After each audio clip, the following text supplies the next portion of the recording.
Padre amado, te damos gracias, Señor, por este día, por tus misericordias, Señor, que se renuevan de día en día, mi Dios.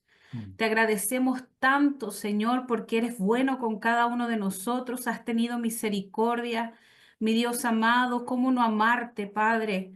¿Cómo no bendecir tu nombre si tú eres tan bueno, mi Dios? En esta hora, Señor, nos presentamos delante de ti, mi Dios, tal cual somos, así como decía la lección, Señor, teniendo un corazón, Señor, que te agrade a ti, con pasión, con bondad, mi Dios, haciendo las cosas, Señor, conforme a tus caminos, mi Dios. Guíanos, Señor, en esta lección.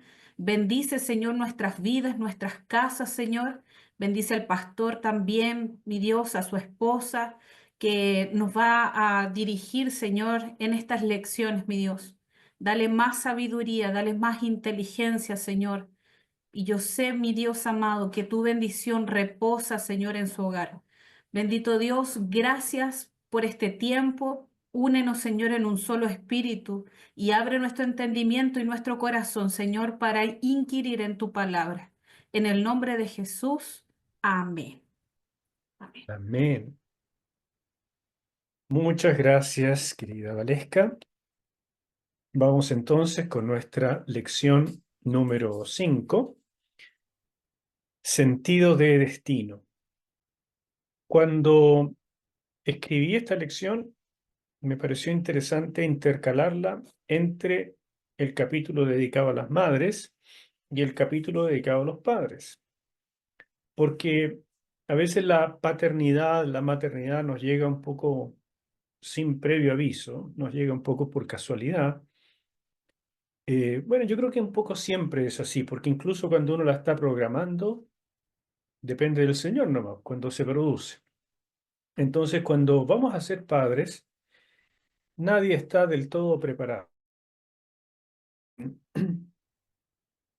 Y esto de tener un sentido, una percepción de que tanto los roles de la cabeza y ayuda idónea como de padres tienen un sentido muy particular, un sentido de destino. Es parte de un programa, de un proyecto que viene desde el cielo.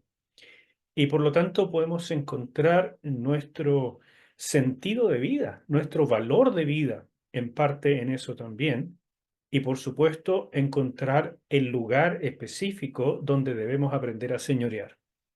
¿Se acuerdan que comenzamos diciendo que el ser humano tiene propósito de existencia y ese propósito es señorear para Dios en lo individual, en pareja, complementarse para señorear y en la crianza, criar señores, personas que van a entender cuál es su propósito de vida? Bueno, entre entonces la maternidad y la paternidad. Es importante que los progenitores tengan este sentido muy claro. Lo que está pasando en un hijo no es una casualidad, no es un drama. La realización de mi vida, no, es un proyecto, algo que viene desde arriba. Es algo en lo que yo tengo que esforzarme, donde necesito entender bien qué es lo que Dios quiere. Amén. ¿Vamos bien hasta ahí? Vamos viendo algunas preguntas y les voy a pedir que me ayuden a contestarlas. La primera, no vamos a ver todas las que tienen, las que ustedes completaron, pero sí las que me parece que vale la pena o necesitan ser trabajadas un poco más para que queden bien claras y también escucharles en lo que opinan al respecto. La primera, de acuerdo con Efesios 2:10, ¿podemos decir que Dios planeó nuestras vidas para que cumplan un propósito? Explique. Sí, efectivamente, según la palabra de Efesios, sí, debido a que nos creó a hechura suya, para realizar buenas obras, que Él preparó de mucho antes para que nosotros anduviéramos en ellas. Entonces, efectivamente. Perfecto, Vicky. Perfecto. En cierta medida, el otro día estaba pensando en este pasaje por la lección de hoy y se me ocurrió decirles algo. Ustedes se dan cuenta que en Efesios capítulo 2, versos 8 y 9, está ese pasaje tan conocido de que por gracia sois salvos por medio de la fe, y esto no de vosotros, ¿no es cierto? Y es el gran caballo de batalla que nosotros tenemos para hablar de la salvación por gracia, por medio de la fe y no por obras. Pero lo interesante es que justo después de eso viene Efesios 2:10, donde habla de este propósito para buenas obras. Entonces se me ocurrió ilustrar o de alguna manera entender esto diciendo que el gran pecado que nosotros cometemos al rechazar a Jesús no es tanto desentendernos de la gracia de Dios, y que eso ya es tremendo, pues imagínense la gracia de Dios manifestada en la encarnación del Señor, en la muerte en la cruz, en todo eso. Entonces eso ya es un rechazo mayúsculo. Pero por sobre eso tal vez está este rechazo a encontrar o desarrollar el propósito de nuestra existencia. En Efesios 2:10, que justo después de la salvación por gracia, no por obras, está este pasaje. Entonces, si uno no pasa por la salvación por gracia a través del Señor Jesús, no puede llegar a desarrollar plenamente el propósito por el cual uno fue creado. Y ese es un pecado extraordinariamente grande, porque es como una existencia que no tuvo propósito alguno, simplemente vivimos. Nacemos, morimos, nos multiplicamos entre medio, qué sé yo, trabajamos, pasamos rabias, pasamos alegrías, pero nunca supimos para qué estábamos acá, porque las obras que Dios preparó de antemano para que anduviésemos en ellas se verifican en nosotros cuando hemos recibido por gracia del Señor por medio de la fe. Así que esa unión se me ocurrió decírselas para que la tuvieran presente, si quieren anotarla ahí en Efesios 2:10. Nuestra función en la familia, en la iglesia, en la sociedad fue cuidadosa y cariñosamente planeada por el Creador y nos otorga un sentido de destino. Si uno llega a ser un político, por ejemplo, si uno llega a ser un profesional, si uno llega a ser padre, si uno llega a ser un ministro de Dios, nada de eso debe ser casualidad. Me imagino que Dios lo planeó de antemano y nos va mostrando si vamos por buen camino, en el sentido de que nos vamos sintiendo realizados, nos vamos sintiendo lo que hacemos. O sea, uno se va dando cuenta de cuando está en la senda correcta.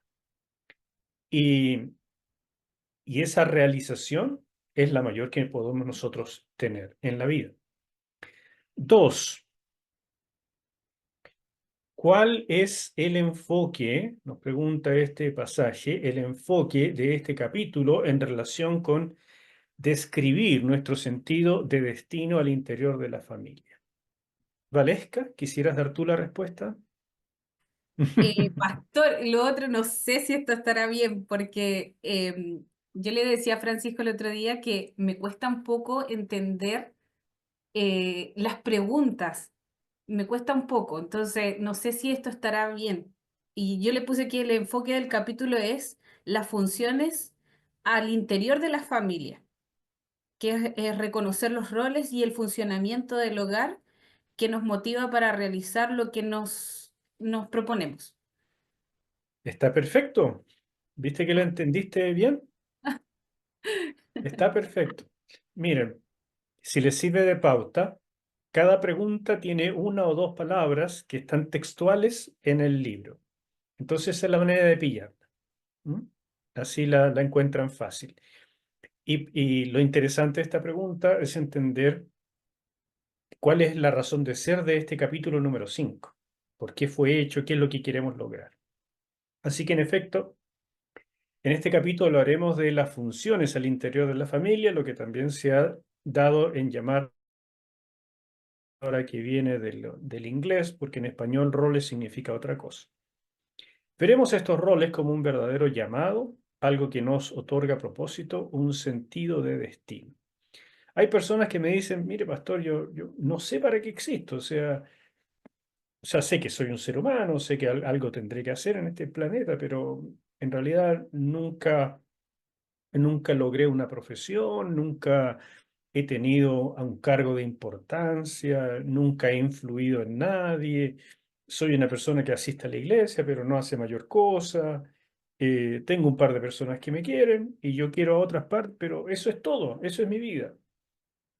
Pero yo le digo, sabe que usted es integrante de una familia y entonces tiene un propósito extraordinariamente grande, porque es un eslabón que viene desde Adán y llega hasta lo último de los seres humanos. Y lo que cada eslabón produce es bendición o mal para los eslabones siguientes. Y eso tiene una importancia grande, ¿no les parece? O sea, a lo mejor no van a ser ustedes el siguiente presidente de la República, sí, es lo más probable, pero no significa que no tengan ninguna importancia lo que viven y hacen en este planeta. ¿Mm? Así que anímense con eso, por favor, porque hay gente que se mira como si sus vidas no tuviera casi ningún sentido y es completamente al revés. Saltamos la 3 y nos vamos a la 4. Además de conocer los roles o funciones que Dios diseñó para cada integrante de la familia, ¿qué hace falta para ponerlos en acción? Maca, ¿quieres contestar tú? Para querer llevarlos a la acción hace falta motivación, el motor para realizar lo que nos proponemos. Motivación es la palabra clave que dijiste. ¿Podrías leer, Reina?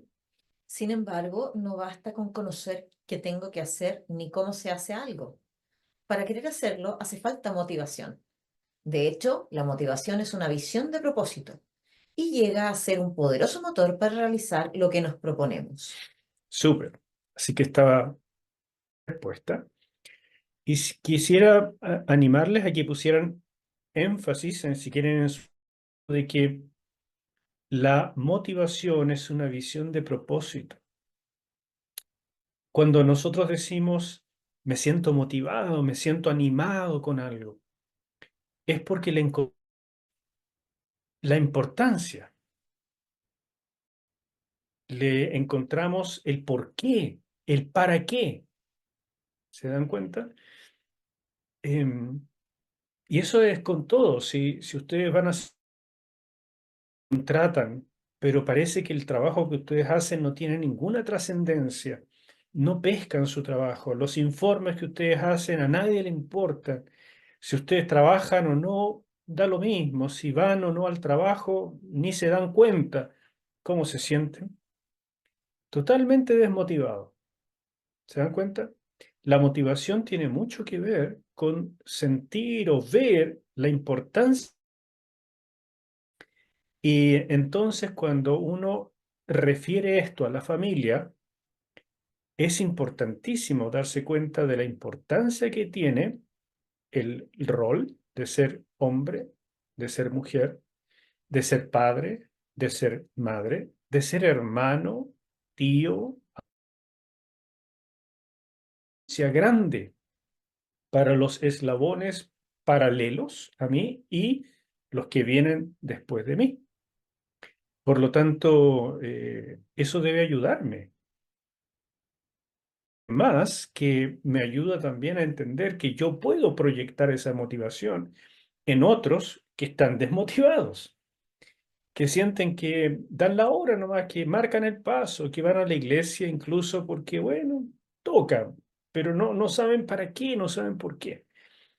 Y hermanos míos, si uno no aprende a automotivarse encontrando el propósito de las cosas que hace, tarde o temprano la vida se vuelve como sin sentido. Por eso existen estas crisis. ¿Han escuchado la crisis de los 7 años en el matrimonio? Hoy en día los psicólogos dicen que la crisis de los 7 años llega al primer año. Se rebajó todo. Existe la crisis de los 40 años en términos individuales. Esa sensación de que ya paso a otra etapa. ¿Y qué he logrado?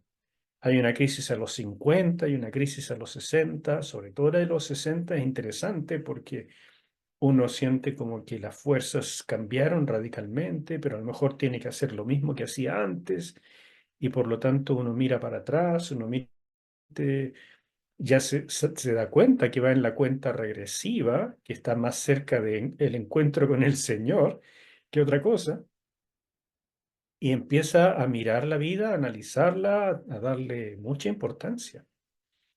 Así que les animo a esto, la motivación, encontrar el propósito. Siguiente pregunta es esta número 6. Nos saltamos la 5 y les puse aquí una brújula para que tenga relación con lo que vamos a preguntar. ¿Por qué la adecuada vivencia de nuestros roles en la familia nos provee un sentido de propósito? Explíquelo en sus propias palabras. Y le voy a pedir a Robert que nos guíe con eso. Ya, yo coloqué, pastor, porque es un mandato del Señor y a nosotros respetar los roles y las leyes que nuestro Padre nos ha puesto, Él siempre nos dará la motivación y nos mostrará en qué nos quiere usar a cada uno de nosotros o en qué podemos ayudar en la construcción del reino. Ok, gracias, Robert. ¿Puedes leerlo, Reina? En el tema de familia, los roles nos proveen un sentido de propósito y, con ello, la motivación para ponerlos en acción, no importando cuán difícil pueda parecer. Así podremos quitar la mirada de nosotros mismos y conjugar la fe, el amor y la obediencia a Dios en un ambiente de familia. Así es. ¿Saben ustedes que un testimonio que es sumamente recurrente entre grandes misioneros que se han es que tuvieron padres que los criaron en las cosas de Dios, que les enseñaron, que oraron mucho por ellos? Y qué testimonio más bonito, que hay padres que asumieron que su trabajo con los hijos tenía una importancia grande. Sabían que se estaban proyectando ellos con sus hijos y que Dios los podía usar de manera muy poderosa. Pero no todos los padres piensan así.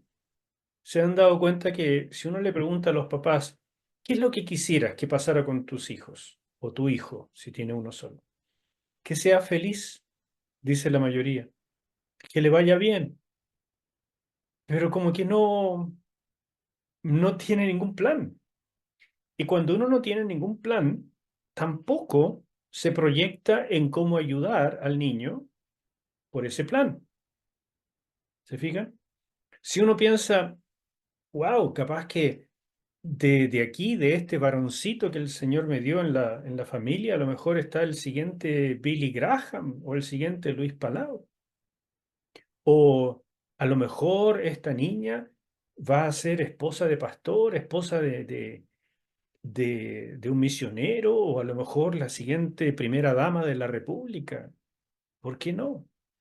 Entonces, ¿cómo la voy a preparar para que sea una persona que dé la talla, la persona que Dios puso ahí? Am, Cuando uno le dice a los niños, mira, un propósito en la vida, pero sepa Dios cuál es. Y yo tengo tanto que hacer que, a decir verdad, no tengo tiempo ni para descubrir ese propósito contigo, ni para orar por ese propósito, ni para enseñarte lo que necesitas en ese propósito. Y yo creo que un padre no sería tan cruel de decirlo de esa manera. Pero no es así como tal vez le hacemos sentir cuando no nos preocupamos mucho de eso, no les hablamos de eso, tenemos demasiados si los niños pasan a un segundo, tercero, cuarto lugar. Entonces, hermanos míos,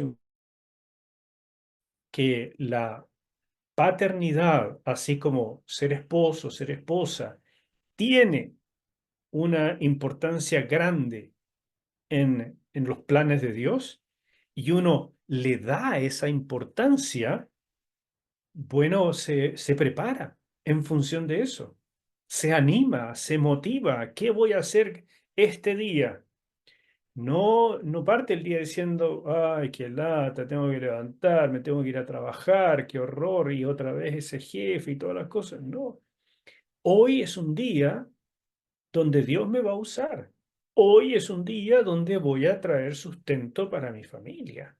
Hoy es un día donde mientras voy hacia mi trabajo voy a aprovechar de orar por mis hijos. Hoy es un día en que voy a planear mientras estoy en el trabajo a lo mejor alguna actividad para llegar a casa y enseñarles a mis hijos lo que aprendí en mi devocional. Hoy es un día con gran importancia porque este día no se repetirá nunca más. Si uno tomara la vida así, queridos, yo creo que sería más emocionante, ¿no? Precisamente porque le doy sentido, al darle sentido, me motiva y al estar motivado, siento plenitud, siento propósito, siento que vale la pena. Algo que decir hasta aquí. Ya vamos en la mitad de la lección. ¿Algún comentario, pregunta o lo que sea? Hoy, ¿puedo hacer un comentario? Puede, pues Nati, dile. Qué importante lo que acaba de decir. Y sabe que se me vino a la mente justo algo que me dijo la Mila cuando la fui a buscar a la escuela. Mire lo que me preguntó, me dijo, mamá, ¿por qué murió? ¿Por qué murió Jesús? Y en resumidas cuentas le expliqué por qué murió. Y me dice, entonces, ¿no somos buenos? ¿Yo no soy buena? Mira, Y tuve que explicar, bueno, y le dije, ¿te acuerdas cuando estuvimos aprendiendo sobre Adán y Eva, lo que les pasó? Bueno, eso nos afectó y le estuve como contando toda la historia y por qué somos caídos. Entonces, bueno, yo siento que ese también es algo que nos tiene que motivar para enseñarle a nuestros hijos. Y la verdad es que yo cuando quería quedar embarazada, yo le pregunté a Dios si estaba en sus planes, en sus propósitos tener a la Mila. Y él me respondió de varias formas y aquí estamos, llevándola a sus caminos. así es, Nati. Y súper importante, ¿qué habría pasado si tú no hubieras estado preparada para dar esa respuesta? ¿Qué pasa si no estás preparada cuando llegue el momento en que ella te pregunta, ¿y cómo nacen los niños? ¿Qué pasa cuando no estamos preparados para guiar a los hijos por ese destino que Dios planeó? Porque no nos hemos interesado en descubrirlo junto con ellos. Hay una enorme posibilidad, hay una enorme responsabilidad en los papás. Yo todavía, ya viejo, todavía recuerdo cuando mi mamá me iba a buscar al colegio, volvíamos caminando a la casa, de esas 15 cuadras más o menos, y conversábamos tantas cosas. Y ella dejó esos tiempos en mi corazón. Entonces uno a veces cree que las conversaciones con los niños son un poco así como superfluas, pero no lo son. Porque claro, cuando ya fui adolescente no iba a querer que mi mamá me fuera a buscar, me venía solo. Pero los primeros años, a los 5, a los 6, a los 7 años, ella me iba a buscar. Y esas conversaciones no las he olvidado.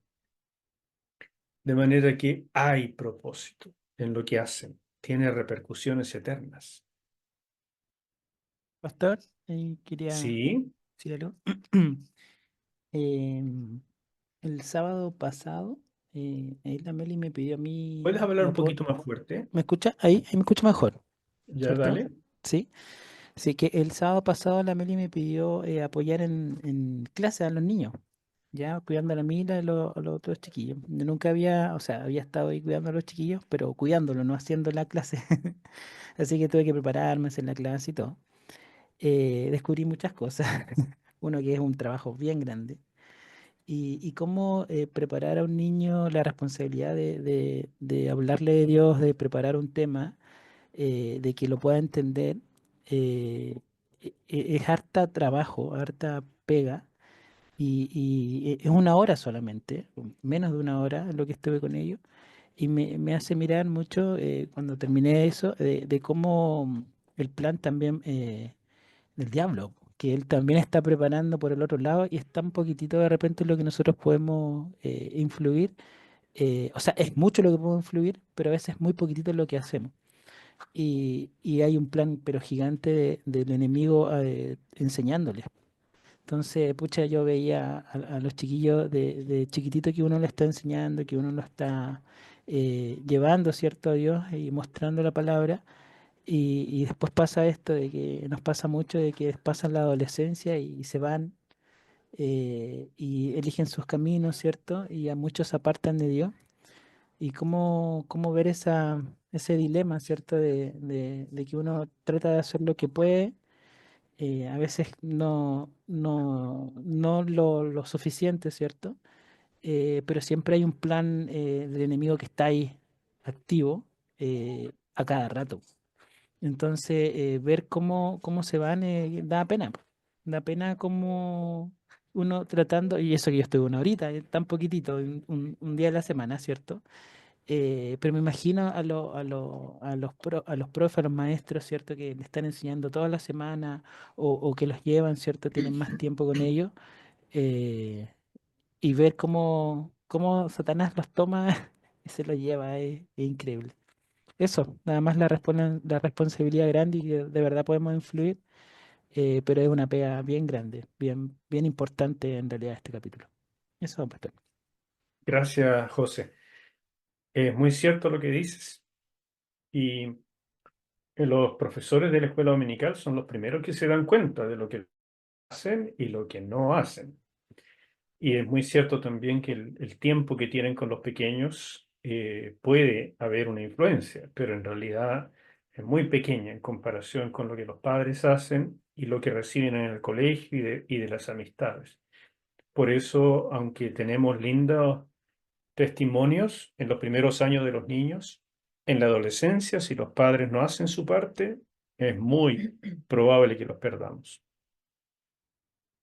Y eso no es un problema de la iglesia, es un problema de las casas, porque no han encontrado en su trabajo como padres y como esposos el sentido de propósito. Quiero que trabajemos un momento lo que pasó en la historia de Josías. No sé, Vicky, Andrés, si esto es lo que les complicó, si pudieron entender esta historia y por qué la usé como ejemplo en este capítulo. ¿Qué dicen? ¿Esto es lo que les complicó? No, no particularmente, todo lo contrario. Esta historia en particular nos llevó a reflexionar una palabra que sale en Juan, en el capítulo 17, cuando el Señor está orando al Señor por todos los que me diste, por todos los que... Y hay una parte que hace muchos años yo le dije a Andrés con lágrimas en mis ojos, porque yo decía, estamos escritos ahí, está escrito nuestro nombre en algún minuto, cuando el Señor dice, solamente oro por los que están, sino que por los que vendrán. Cuando yo leí esa frase la primera vez, yo lloré porque dije, yo estoy ahí. Y estábamos en el 2010, por ejemplo, una cosa así. Yo decía, entonces, esto me imaginé la sensación de esa persona, de Josías, de encontrar reflejado en las palabras del Señor la historia donde él estaba presente. Y eso se me paran los pelos de acordarme porque entender eso a veces lo tenemos como algo, pero si lo llevamos a nuestra vida diaria, eso se hace piel, se hace carne, o sea, en el fondo se piensa y se piensa. Así que eso en realidad fue como súper bonito entenderlo y volverlo a traer a la... Gracias, Vicky. Súper. Bueno, la historia de Josías es importante porque él es uno de los grandes reyes que tuvo Israel, un hombre de gran impacto, un hombre que hizo una reforma extraordinaria en Judá en realidad, en una época muy oscura, y está relatado en estos pasajes que de Primera de Reyes, capítulo 13, donde Josías ni siquiera había nacido, pero que se da una situación profética y hay un profeta que habla de la intervención de un rey futuro y lo muestra por nombre. Entonces, cuando le leyeron eso a Josías, tiene que haber quedado, pero pegado en el techo. Y evidentemente eso me llevó a escribir este capítulo, es decir, fíjense que en los libros de Dios nuestros nombres están escritos, porque Él pensó algo para nosotros. Eso es precisamente lo que dijo en Efesios 2:10, lo que vivió Josías, o lo que vivió al darse cuenta que que el Señor Jesús había orado por ella, aunque fuera en el 2010. ¿No es cierto? Así es que, así es, perfectamente. ¿Alguien podría resumir qué es lo que pasó con Josías? ¿Cuándo comenzó a reinar Josías? ¿Qué edad tenía? ¿Y qué es lo que ocurrió? Claudia, ¿te animas? Sí, em, 8 años. claro, tenía 8 años y como que, porque no la volví a leer en la Biblia, pero de lo que el capítulo decía es que era muy pequeño cuando tuvo que asumir, digamos, como por una necesidad, más que todo tenía que reinar y ya estando más grande, ¿no es cierto?, el templo. Y es ahí cuando en ese momento es encontrado, digamos, libros. Y ahí aparece, y ahí es cuando le leen como digamos escrito ahí, pues y ahí él se da cuenta que está muy apartado de lo que el plan del Señor. Ma- Muy bien, gracias Claudita. Sí, en efecto, así ocurrió. Él comenzó a reinar a los 8 años de edad, ¿no es cierto? Porque había gran apostasía en ese tiempo en Judá y sus padres murieron, así que le tocaba asumir el trono, pero evidentemente a los 8 años él iba a estar bajo tutores. Pero a diferencia de sus antecesores, en lugar de estar bajo tutores de la realeza,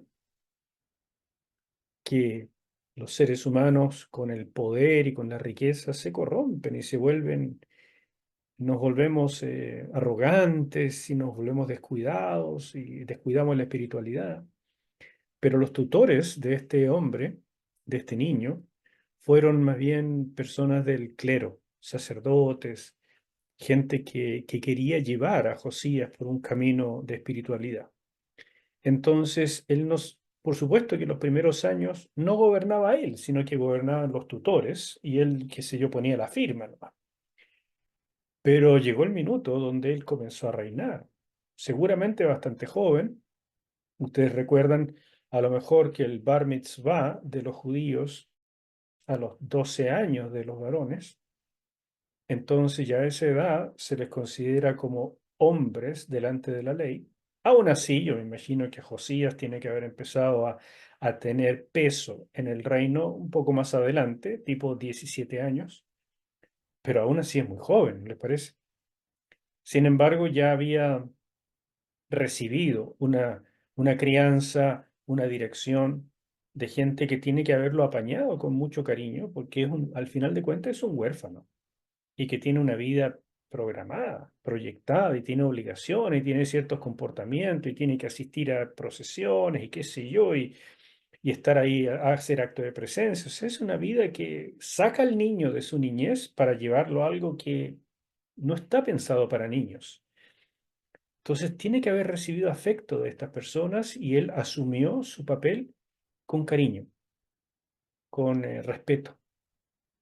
Entonces cuando llegó el minuto, él s- o- sintió en su corazón que era época de restaurar, de reformar muchas cosas, incluyendo el templo, de reconstruir cosas que estaban en ruinas.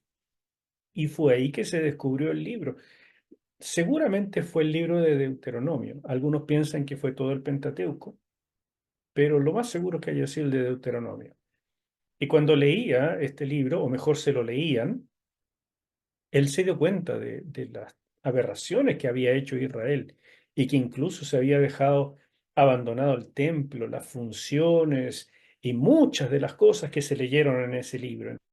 Se sintió abrumado con esto y comenzó una reforma radical en el sur de Palestina, en Judá. Una reforma de quitar los lugares altos de adoración pagana, una reforma de restaurar y reanimar el culto por David, su ancestro, pero que había gobernado David 500 años antes que él. Entonces ya muchas de esas cosas habían quedado en el olvido. Bueno, leer la vida de Josías es algo que les recomiendo. Es muy bonita, es una vida esforzada, valiente, una vida de grandes cosas, y al Señor le agradó mucho esto. Y en medio de esas lecturas, propongo yo, porque eso no lo dice la Biblia, le tienen que haber leído también la profecía de este hombre de Dios que fue al norte en la época de Jeroboam, o sea, cuando se dividió el reino, y profetizó sobre el altar que se había construido en reemplazo del altar del templo de Jerusalén.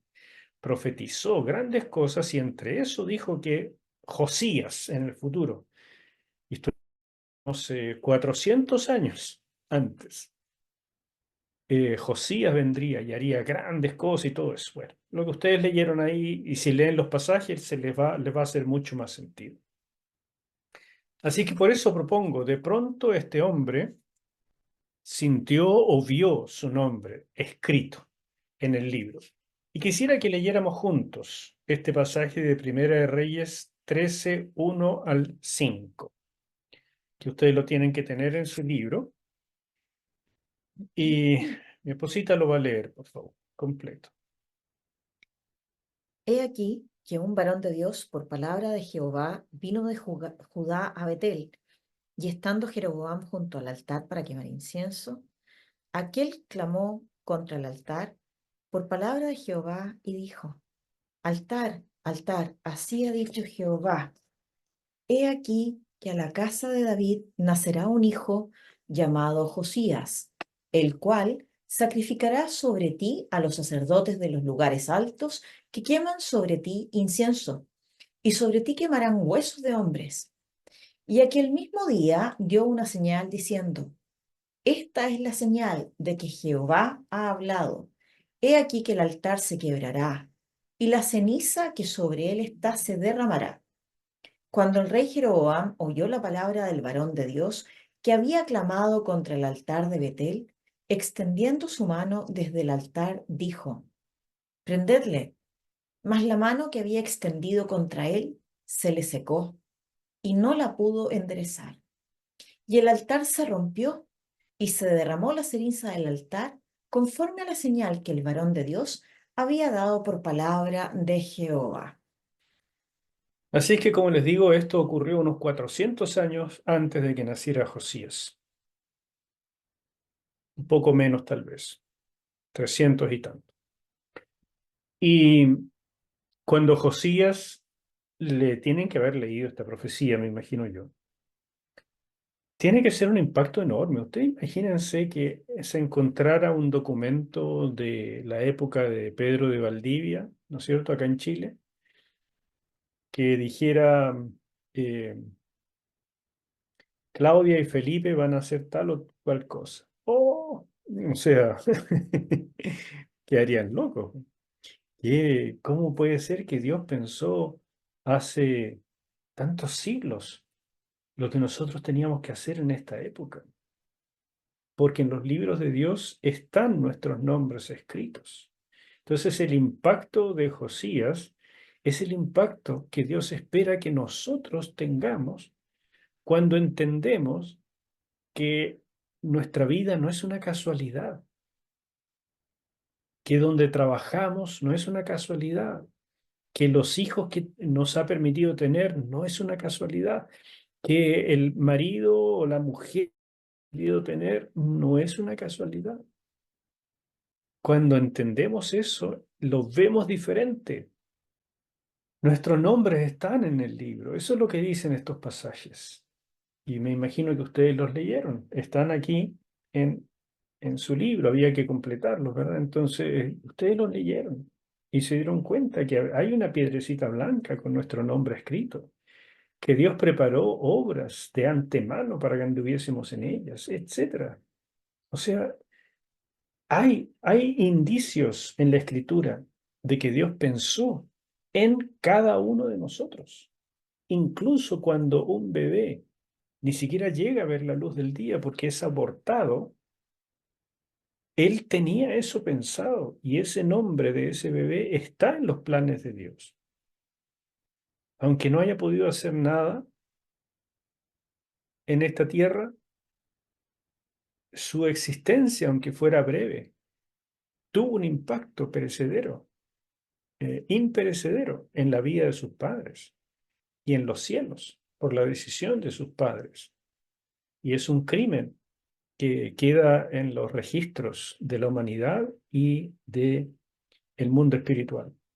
Entonces, hermanos queridos, no hay una vida que sea inocua, que sea insípida, indiferente para Dios. El caso de Daniel es también lindo de pensar.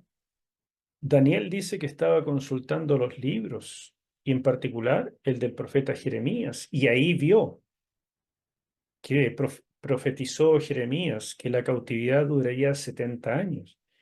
Entonces él dijo, wow, ¿quién va a hacer algo? Porque ya se cumplieron los 70 años. No, él dijo, yo lo estoy leyendo, yo tengo que hacer algo.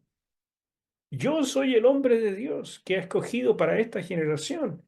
Y entonces él se puso a orar y dijo, Señor, pasaron los 70 años y tu siervo Jeremías profetizó que después de eso volveríamos. Por tanto, te ruego ahora con oración y ayuno, cumple tu palabra. Él se vio a sí mismo en los libros de Dios, teniendo un propósito para toda la nación. ¿Y creen ustedes que Dios le escuchó, no?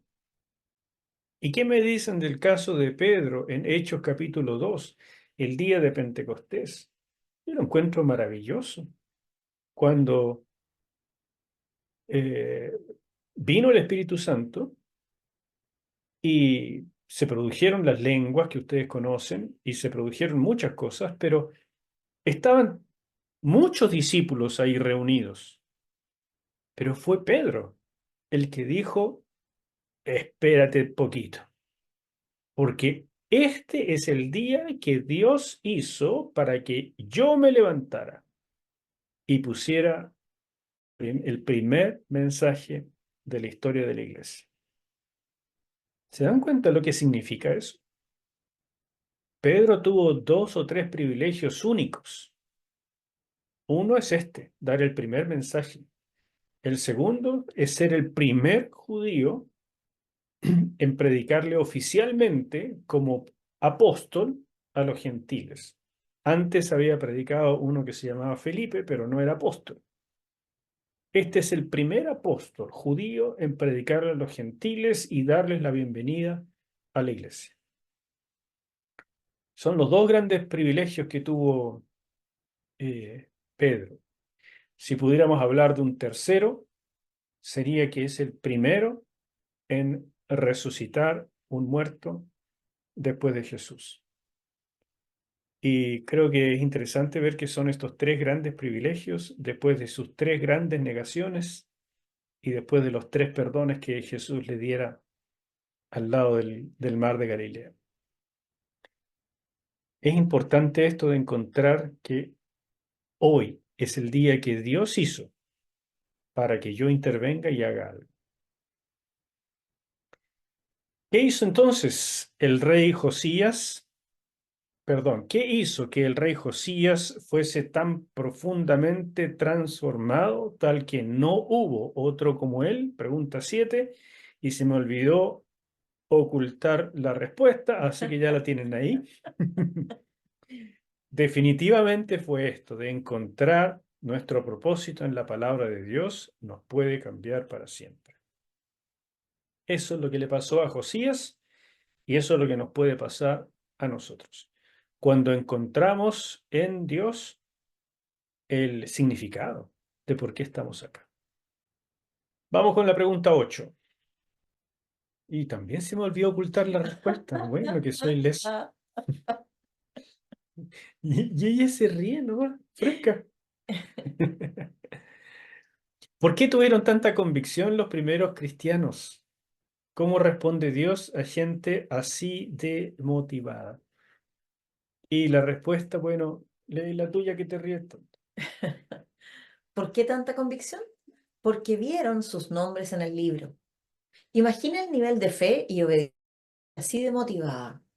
Dios les respondía con milagros, matrimonios eran restaurados, padres e hijos reparaban sus relaciones, jóvenes buscaban al Señor con todo el fuego de la juventud, etc.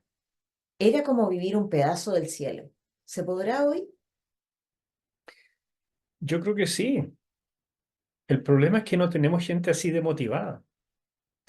Y la pregunta es, ¿cómo motivamos a la gente? Yo creo que no se trata de a la gente. Se trata de que la gente vea su nombre escrito en el libro.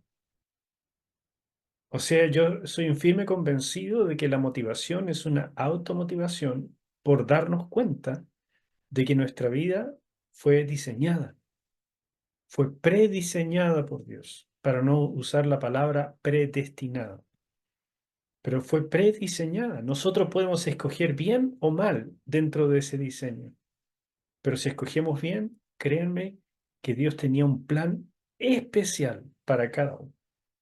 Y eso se verifica en primer lugar en la familia. Pregunta 9. ¿Dónde debemos descubrir en primer lugar nuestros nombres escritos en el libro de Dios? ¿Qué significa eso en relación con ejercer nuestros roles al interior de nuestra familia? Felipe, a ver, usted que ha estado calladito ahí. ¿Tú me la mandaste? ¿No? Ah, sí. Hola. Hola, hola. Hola, Pastor, ¿cómo estás? No sé si se escucha. Sí se escucha. Ay, ¿Se escucha Ya, bien? dentro del contexto de nuestra familia es el ejercicio de nuestros roles familiares donde comenzamos a identificar el propósito que Dios tiene para nuestras vidas. En el matrimonio y en la familia nos complementamos y apoyamos mutuamente para descubrir ese destino divino.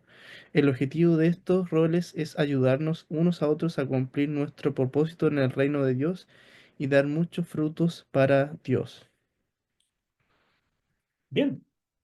Eso es lo que ¿Y te nosotros parece? escribimos como matrimonio. Ok. ¿Ustedes hacen la lección juntos? Sí, lo hacemos juntos. Es una buena manera de aprovechar el tiempo como pareja, como matrimonio. Y les animo a discutir las cosas, porque una cosa es encontrarlo en el libro, ¿verdad? Como ya les dije, hay palabras clave, entonces uno después lo copia y listo, hizo la tarea. Pero cuando uno empieza a meditarlo en pareja y decir, ¿y cómo estamos con esto? ¿Y qué estamos haciendo con esto? Se vuelve, o sea, ahí es cuando el libro cobra su propósito. Sí, de hecho nosotros lo leemos juntos o a veces cada uno por su lado y después hacemos las respuestas. Y ¿Y les ha obviamente llevado la a hablamos. conversar? Claro, ¿A discutir? sí, a reflexionar. Ah, Ok. Espero que no a discutir, ¿no? La idea del libro sí. no es que tengan pleito, ¿no? Ah, sí. Léesela, por favor. ¿Qué tiene que ver hecho hasta ahora con el tema de la familia? La mayoría de las personas nacen, crecen y mueren sin hacer una gran diferencia, pero de alguna manera se desarrollan en familia, sea esta una familia funcional o disfuncional. Allí es donde debemos descubrir nuestros nombres escritos en el libro. En primer lugar, mucho antes que en la iglesia o en nuestro trabajo o en cualquier otra cosa que nos motive. Por lo general, lamentablemente, es al revés. En lugar de hallar propósito en nuestra función en la familia, llegamos a la iglesia lastimados a causa de nuestras relaciones familiares. A algunos les sobra atención, lo cual también es dañino, pero la mayoría evidencia las marcas de carencias vividas en sus mal constituidas familias. La mayoría de los hogares viven la tensión de bandos y egos exigiendo sus derechos y tratando de manipular a los demás. Lo que me alienta es que Dios siempre hay nuevas oportunidades.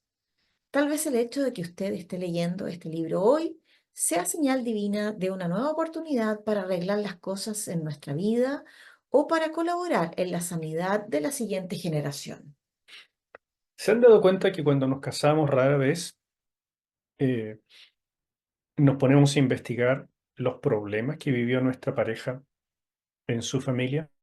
Claro, conocemos a algo, conocemos a los suegros, nos damos difíciles que otros, nos damos cuenta si nuestra pareja viene con heridas o no, ¿sí? Pero rara vez nos interesamos o sabríamos cómo hacerlo para tratar de entender qué tan dañado o dañada viene la persona que va a ser nuestra pareja, ¿no? Para siempre. Y por lo tanto, si comenzamos una relación matrimonial un poco disfuncional, porque hay problemas emocionales no resueltos en uno o en ambos, y lo más probable es que en ambos, que no han leído nunca un libro como este de la familia, no han trabajado con nadie que les guíe en este proceso, entonces forman un matrimonio disfuncional. Después vienen los hijos y eso provoca algo más disfuncional todavía.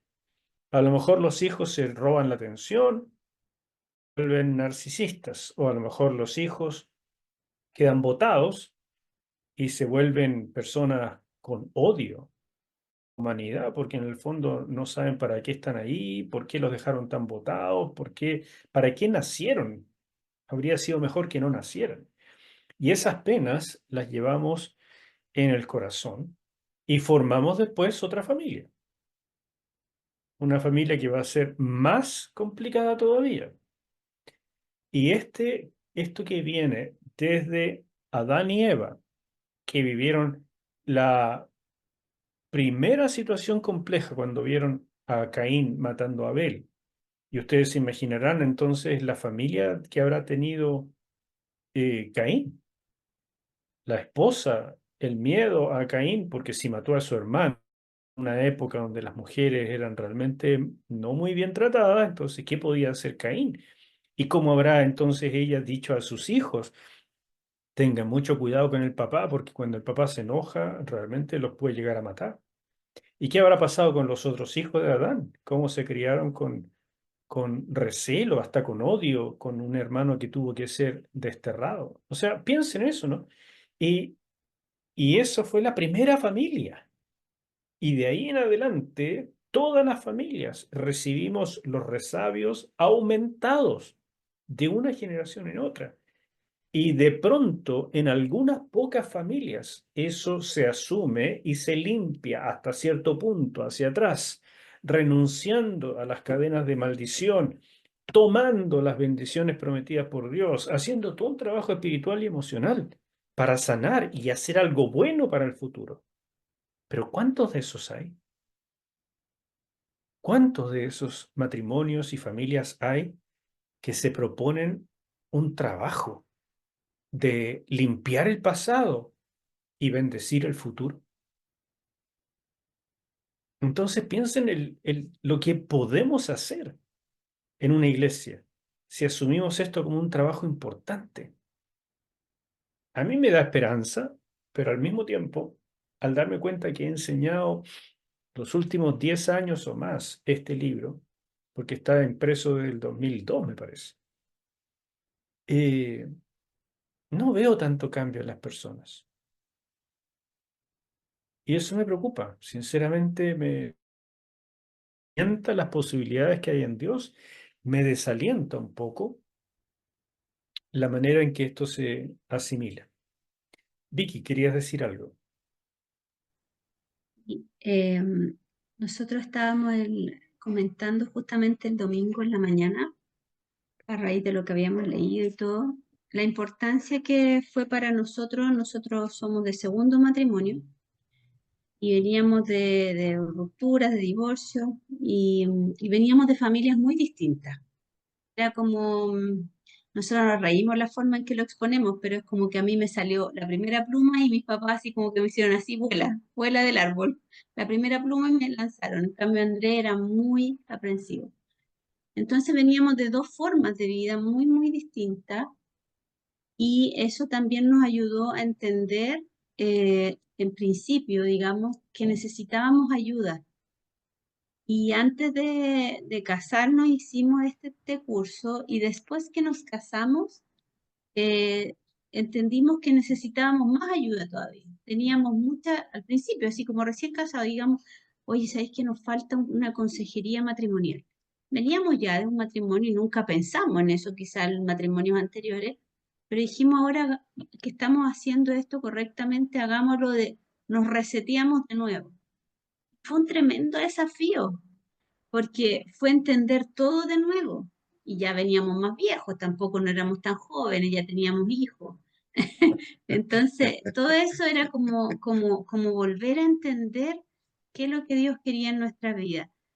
Y al pasar de los años, nosotros incluso ahora haciéndolo nuevamente el curso, pero si no hubiese sido por este curso en primera instancia, antes de casarnos, más la consejería, no sé qué hubiese pasado con nosotros. Honestamente, lo pongo súper en un signo de interrogación, porque digo, la mano de Dios, entendiendo, obviamente no haciendo todo perfecto, porque igual todos tenemos nuestras dificultades en el camino y lógico, pero para nosotros fue primordial entender la soberanía de Dios y el rol que cumplía dentro de nuestro hogar en todas nuestras cosas, en todo lo que íbamos pasando, en nuestros errores, en nuestros fracasos, en nuestros dolores, en todos nuestros tropiezos. Y de hecho ha Siempre, sido nuestro pilar fundamental. exactamente, Si no hubiera sido así, yo creo que no podríamos haber tenido una relación como la que tenemos, teniendo un carácter complejo ambos, pero ha sido fundamental el poder hacer este curso por segunda vez. Te agradece un montón conocerlo a usted, a usted como pastor, que nos ha guiado, nos ha aconsejado, Pastor Marcelo también. Y creo que los pasos que se han dado hasta el día de hoy como familia han sido justamente en relación a nuestro Dios. Y nos ha acercado a la iglesia y nos ha retirado de la iglesia, pero nos ha tirado la oreja y nos ha dicho, este es el lugar correcto, aquí es donde tienen que ir caminando firme y crecer en su interior, en sus mentes, poder educar a nuestros hijos, como es Agustín, mis hijas también en algún minuto espero que vuelvan a la iglesia también, y confiar que el Señor es el que nos va moldeando y podemos crecer en Él. Muy difícil hacerlo en las fuerzas de uno. Amén, chiquillos. Gracias por su testimonio. Lo aprecio.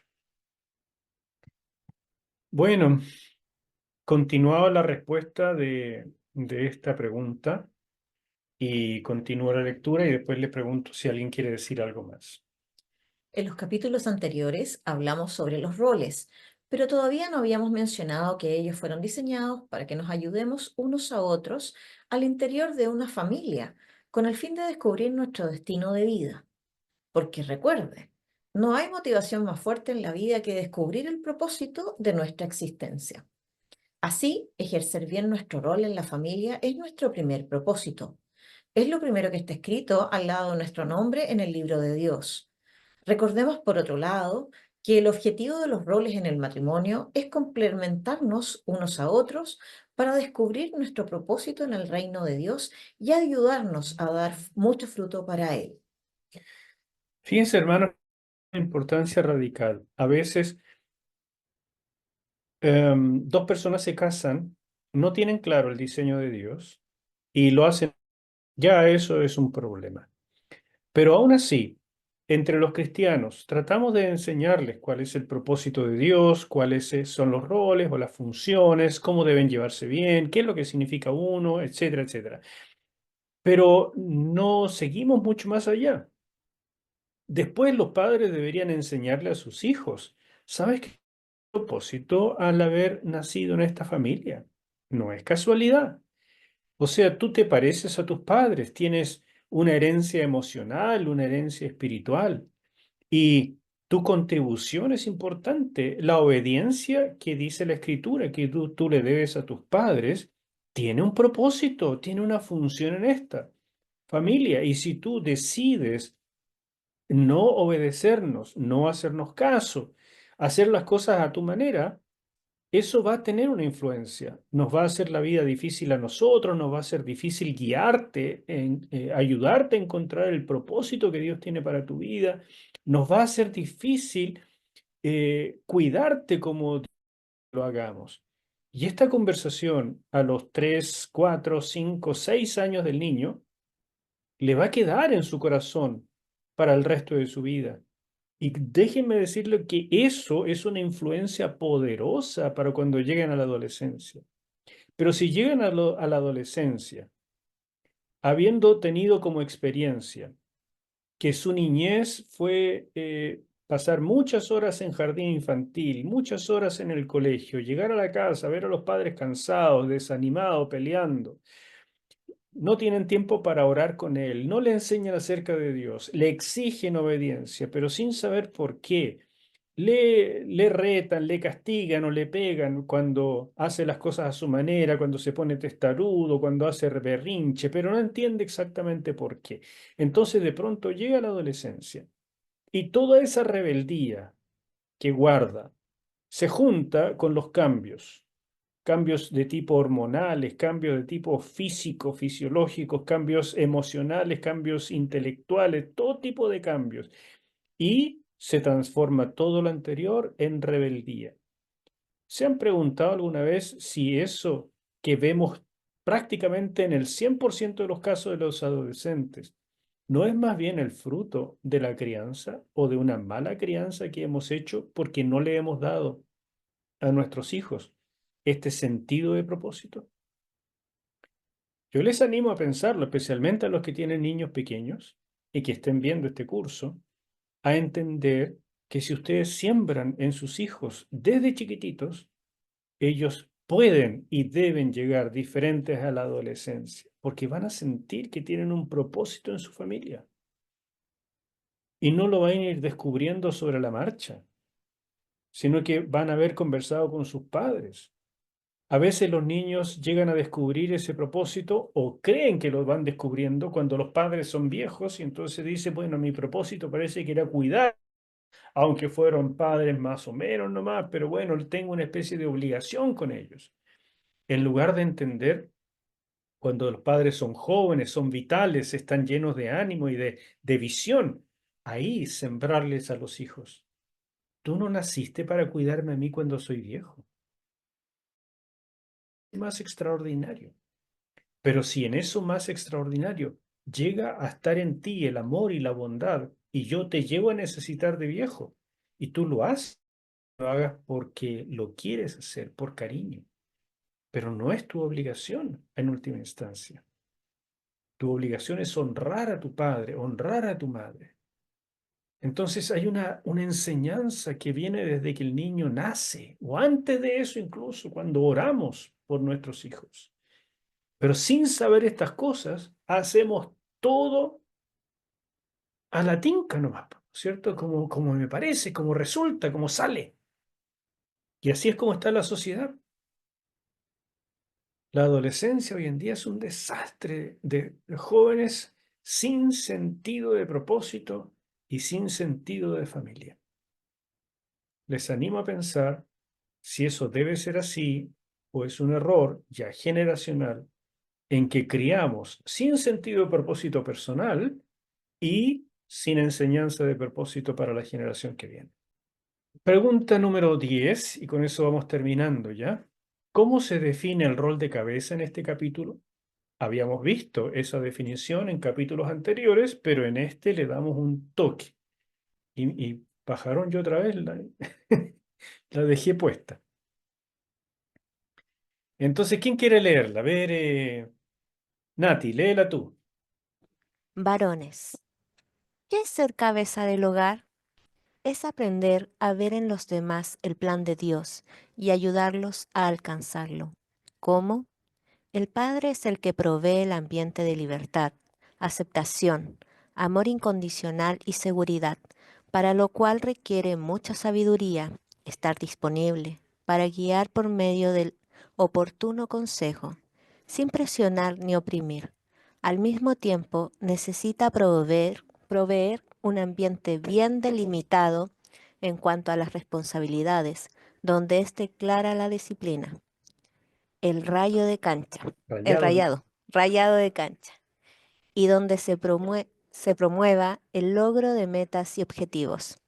Es un trabajo de sacerdocio e intercesión, de celebración de los logros e iniciativa de los demás. Así que es un trabajo complejo y creo que esto complementa muy bien lo que dijimos antes acerca de qué es ser cabeza. Y me interesa que les quede muy claro la primera parte. Es aprender a ver en los demás el plan de Dios y ayudarlos a alcanzarlo. Si uno tiene bien asimilado lo de este capítulo, que es que nadie nace sin propósito, entonces al casarnos y después tener familia, uno dice, qué importante es ayudar a otro ser humano a descubrir ese propósito, a ver su nombre en el libro de Dios. ¿Se dan cuenta? Y eso nos da una importancia radical en la vida. Si yo puedo lograr que mis hijas entiendan que no son una casualidad, que nacieron por algo y que nacieron en la familia que yo pude formar por algo y que las enseñanzas que les he dado tenían un sentido y que deben aprovecharla, su responsabilidad, eh, creo que estoy haciendo un trabajo con repercusiones eternas. Y el de ayuda idónea, Reina, ¿lo puedes leer tú? Evidentemente, no es una tarea fácil. Por eso el Señor pensó para cada cabeza de hogar una ayuda idónea. El texto de Génesis 2 enfatiza que es una ayuda para él en esa difícil tarea. La manera de proveer ayuda idónea es por medio del consejo, el apoyo, el cuidado, el cariño y mucho respeto ante la delegación de autoridad establecida por Dios. Ese trabajo, sin caer en las disputas por el dominio, se requiere humildad, entrega. Tampoco es una tarea sencilla. Sin embargo, es el diseño del arquitecto del matrimonio, y él ha dicho que contaremos con su ayuda si decidimos creerle. Entendiendo esto, nunca más podríamos ver a los integrantes de nuestra familia como simples personas a las que amamos o problemas de los que no sabemos cómo librarnos. Cada una de esas personas tiene su nombre en el libro de Dios y familia significa ayudarnos a entender ese propósito para vivirlo juntos. Cuando yo veo jóvenes que se suicidan, yo pienso, qué complejo para los padres darse cuenta que no lograron hacer sentir a ese joven o a esa jovencita que su vida fue una bendición entre ellos. No lograron hacer sentir a esa persona y creer que Dios la hizo con propósito, aunque esa persona no se aceptara a sí misma, no le gustara como es. No lograron hacer algo, transmitirle a su hijo, a su hija, lo que ellos, me imagino, sentían por él o por ella. O a lo mejor se dieron cuenta que nunca transmitieron verdaderamente lo que sentían y lo que pensaban. Y después ya es tarde para arrepentirse. Entonces, hoy en día, donde el suicidio es enorme, la cantidad de muchachos que llegan a ese límite, porque lo único que perciben al final es la exigencia de la sociedad y no logran entender que hay padres que los y que están a su lado para ayudarles a encontrar ese propósito. Eh, bueno, yo creo que tienen razón al final, la vida se vuelve sin sentido. Y este capítulo es para tratar de alegar y decirles, hermanos, eso es algo que es una mentira diabólica. Tu vida no es simplemente lo que tocó. Última, ¿cuál es la tensión de ser padres? Explique. Dios pensó en cada uno de nuestros hijos en particular, como vimos en Efesios 2:10, y les otorgó un camino propio. Eso es interesante, muy interesante en Proverbios 22:6, que dice, guía al niño en su camino, no en el camino que nosotros nos imaginamos para él, sino ayudar al niño a descubrir el camino, el propósito que Dios diseñó para él. Y una vez que lo encontramos, lo celebramos junto a él. O sea, el propósito de una vida no es descubrir cuál va a ser su carrera, con qué se va a ganar la vida. El propósito de un ser humano es mucho más amplio que eso. Y los padres podemos ayudar a nuestros hijos a encontrar ese camino donde Dios tiene una importancia enorme. Podemos ayudarlos a descubrirlo y a caminar por él. No podemos forzarlos a caminar por el nuestro. A mí me gustaría que tú fueras médico, que tú siguieras con el negocio de la familia. A mí me gustaría que, bueno, esa es tu idea. Puedes algún día decírselo a los hijos, pero no puedes forzarlo. Ese es tu camino. Tampoco puedes obligar a un niño a caminar por su camino, porque a lo mejor tú lo entendiste, pero él todavía no lo ha entendido ni lo ha asimilado. Entonces, ese es un trabajo súper delicado. Tampoco podemos adaptarnos a ellos y darles el control. No, porque los padres tienen el control. Esa es la tensión de ser padres. En otras palabras, de ayudarles a descubrir sus nombres escritos en el libro. Los sacerdotes que ayudaron a Josías hicieron un trabajo de muchos años, hasta que finalmente el joven vio el nombre e hizo reformas extraordinarias, extraordinarias. Tanto es así que el año de la muerte de Josías, año 609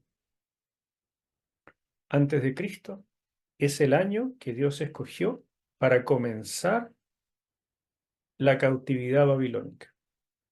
Es como si Dios dijera, después de este rey, Israel ya es cautivo de sus enemigos. Todavía quedaban varios años, porque la primera deportación fue en el año 605 y la destrucción de la ciudad fue en el 586. O sea, estamos hablando de más de 20 años pasaron todavía. Pero para Dios, la muerte de este rey significó que Judá, su amado reino davídico, dejó de ser. Así de importante fue la vida de Josías en los planes de Dios. Algo que comentar, que decir, que preguntar. Sí, pastor, una pequeña acotación. Me Adelante. llamó la atención en el Evangelio de Lucas, a raíz de todo lo que se ha hablado de estar inscrito en libros. Ujú. Aquí en Lucas 10 encontré cuando el Señor envió a los 70 discípulos a predicar y vuelven contentos y le dicen, eh, Señor, aun los demonios se nos sujetan en tu nombre. Y más adelante le responde él, pero no os regocijéis de que los espíritus se os sujetan, sino regocijaos de que vuestros nombres están escritos en los cielos. Eso está en el Evangelio de Lucas 10, versículo 20. Me llamó la atención cuando lo leí. Amén, hermano querido. Probablemente ese pasaje se refiere al famoso libro de la vida, donde Jesús está poniendo énfasis de que mucho más importante que los dones es la relación de filiación que tenemos con Dios, y eso se refleja en el libro de la vida, que es el libro donde están escritos nuestros nombres para vida eterna o no vida eterna. Pero es una muy buena ilustración de que en el fondo nuestros nombres están escritos en varios libros. Dios tiene varios libros, ¿sabían ustedes? Tiene el libro de la vida, tiene el libro de las obras y aparentemente tiene estos otros libros de los propósitos. Así es que a Dios le gusta coleccionar nuestros nombres en libros. Pero gracias, Tito, un lindo aporte. ¿Alguien más? Yo tengo una pregunta, pastor. ¿Me escucha? Sí. Sí. Me añoña la pregunta, sí. Pero, pero igual, ver tanta historia, ¿cierto? Y ver tanto palabra de Dios sobre la familia, sobre el rol del hombre y la mujer, sobre que esto también se descubre en la familia como primero, después llevarlo a la iglesia, al reino. Eh, ¿Cuál es la visión de los judíos sobre esto? Porque todo el material ellos lo tuvieron desde el principio. eh, y cómo lo han llevado, lo ven de la misma forma, llevan, porque obviamente ellos tenían que llevar la palabra de Dios, todas estas cosas a los gentiles, ¿cierto? Al mundo. Está claro que Jesús marca cierto otro camino, pero ellos, qué queda de esto en ellos? ¿No queda nada? ¿No les quedó nada? ¿No?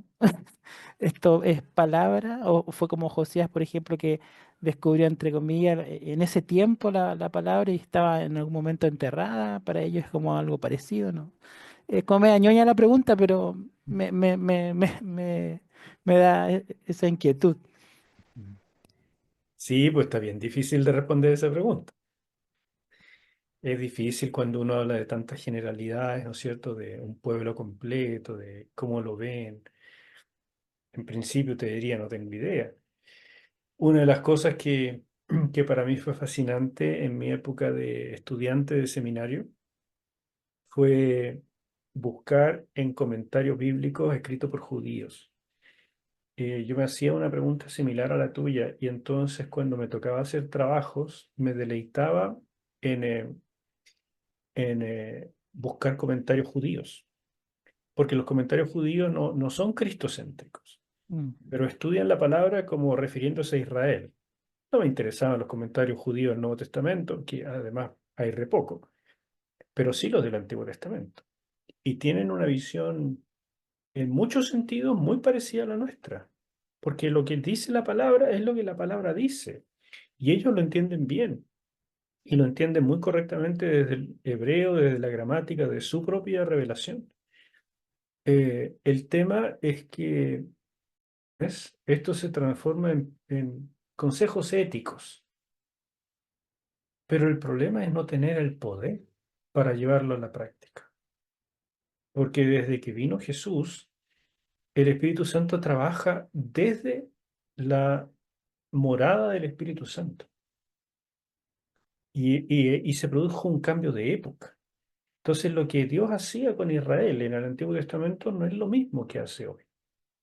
Sin embargo, si uno mira la historia de Israel, se da cuenta, de la historia de Israel me refiero desde Jesús en adelante. Uno se da cuenta que ellos siempre han estado en puestos claves de la política, de la economía, de la medicina, de los descubrimientos, porque Dios puso algo en ese pueblo, una bendición especial que Él sigue respetando. Son gente brillante en muchos sentidos. O sea, si ustedes ven un campeón de ajedrez, algo de judío de tener. Si ven descubrimientos en la medicina, en las matemáticas, algo de judío por ahí debe haber. Y es porque hay una bendición que viene de Dios. Y es porque de la gente de su pueblo elegido debía tener una repercusión en la humanidad mayor que la de otras personas. Y creo que Dios sigue respetando eso, a pesar de la incredulidad de Israel. Entonces, más me anima a mí a darme cuenta de la tremenda fidelidad de Dios a su palabra. Cuando Él dice algo, las cosas se hacen. Cuando Dios se comprometió con Israel a través de Abraham, Él sigue fiel a ese pacto, aunque sean porfiados. Y los va a reinjertar algún día, pero no les quitó la inteligencia y las habilidades que necesitaban para ser el pueblo misionero a la humanidad, no se las quitó. Ellos los están usando para otras cosas. Dios los sigue respetando. Entonces, si ellos llegan a convertirse, se vuelven una tremenda bendición, porque además cuentan con el poder del Espíritu Santo. Esa es la razón por la que los que creemos estas cosas seguimos orando por Israel. Y no es que queramos que Israel, o sea, creamos que Israel es el mejor pueblo del mundo o que viva Israel y mueran los palestinos. Es simplemente entender que Dios pensó en cosas maravillosas y sigue respetando que su palabra no es nunca abrogada. Pero cuando entendemos eso y lo vemos en la historia de un pueblo rebelde como Israel, también debe ser una enseñanza para nosotros de que ninguna de nuestras vidas es simplemente una casualidad. Gracias, pastor. Así que me tiré por un lado para contestarte, Está pero bien. no puedo ser más preciso que eso. Sí, sí. Gracias, pastor. Bueno, mis queridos hermanos, no quiero retenerles más. Bienvenidos Daniel y Vicky, que llegaron un poquito después, Oscar también y Sandrita, que se conectaron después. Les agradezco su fidelidad. Ya vamos avanzando, estamos hoy día y mañana, la próxima llegamos a la mitad del curso. Así es que ánimo con la lección. Espero que la disfruten. Va a haber una pequeña sorpresa en el audio de la prédica de esa lección 6, así es que escúchenla con corazón abierto. ¿Mm? Y me cuentan la próxima sesión. Amén. Muchas gracias, pastor. Dios les bendiga entonces. Que Gracias. pasen buena noche. Gracias. Noches. Gracias. Para Chao, todos. que Dios Bendiciones a bendiciones. todos. Muchas Chao, buenas bendiciones. noches.